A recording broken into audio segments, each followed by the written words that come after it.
Se ami la pizza fatta in casa, non puoi perderti questa ricetta della pizza al trancio milanese fatta in casa. Alta, soffice e ricca di sapore, perfetta per una serata speciale o semplicemente per coccolarsi un po'. Ti mostrerò come prepararla passo dopo passo, ma prima sigla!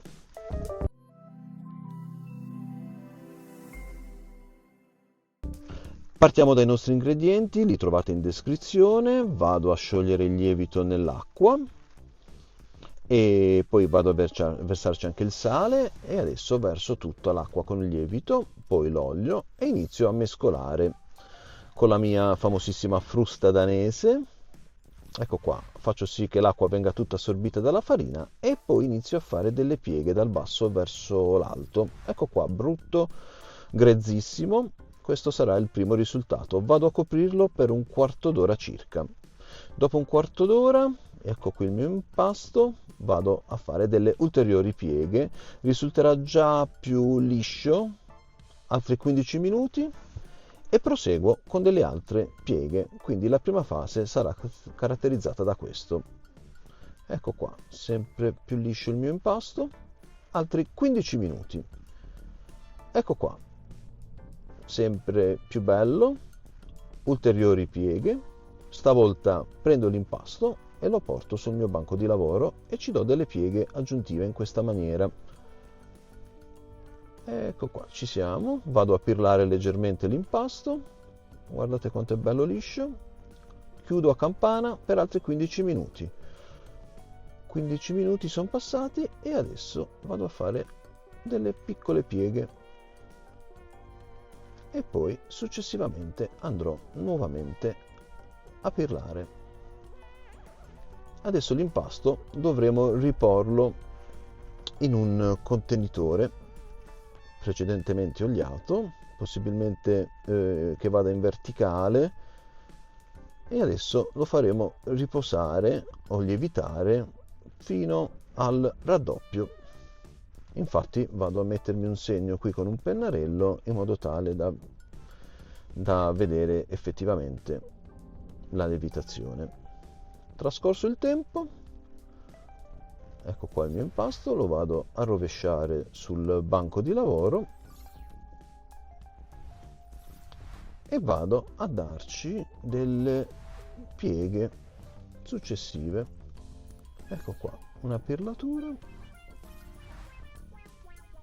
e vado a riporlo nuovamente nel contenitore. Questa volta andrà in frigo per 16-18 ore fino a quasi a triplicare. Eccoci qua, siamo pronti il giorno dopo, l'impasto è triplicato, vado a rovesciarlo in una mia teglia 30x40 precedentemente oliata. Scende senza problemi e adesso, anche grazie al fatto che è freddo da frigorifero, non ci saranno problemi anche nella stesura e quindi con le dita, partendo dai bordi e poi dal centro, andrò ad allargarlo e a vestire la teglia. A un certo punto, se non dovesse raggiungere bene gli angoli della teglia, gli farò fare altri 15 minuti di riposo. E infatti adesso, come potete vedere, si stende ancora meglio. Riesco a vestire perfettamente la teglia e adesso vado a farcirla con della salsa di pomodoro. Ok, e poi mi aiuto con le mani per arrivare quasi fino ai bordi. Mi raccomando a oliare bene la teglia sotto perché altrimenti l'impasto potrebbe attaccarsi, perché adesso farà un'ulteriore lievitazione di circa 2 ore, 2 ore e mezza direttamente in teglia nel forno solo con luce accesa. Eccola qui.